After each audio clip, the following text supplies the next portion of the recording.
moi, à un moment, j'avais décidé que toute initiative que nous jugeons être une initiative utile à notre pays, la personne nous dit n'a pas d'argent, il dit il n'y a pas de problème. On soutient cette initiative parce qu'on sait que c'est quelque chose qui mérite d'être véhiculé.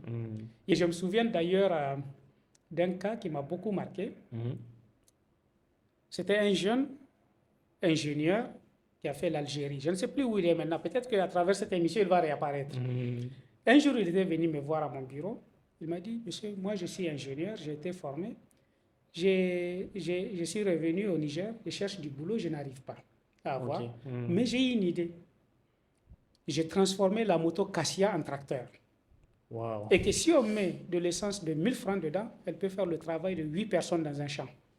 C'est bon, je dis, mais ça, c'est... Le général le cherche. Oui. J'ai dit, mais ça, c'est une très bonne chose. Il m'a dit, oui, mais le problème, c'est que je suis parti voir certains médias pour leur demander de m'aider à vulgariser ça, à en parler. On me demande de l'argent.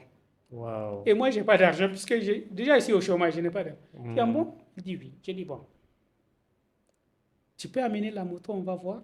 C'était en saison pluvieuse. Hein? Wow. Il est parti, il a amené, j'ai dit à mon équipe, allez-y, en dehors de la ville, faites un essai voir.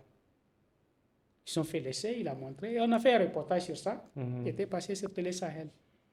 Et moi, mon objectif, c'était que ces reportages soient vus, appréciés, et peut-être que des gens le cherchent pour faire des commandes. Bon, on n'a pas tout le temps la possibilité de suivre, mais ça m'avait marqué un jour, et je me suis dit, mais, vous voyez, c'est ça la valeur ajoutée d'une entreprise qui peut accompagner des initiatives.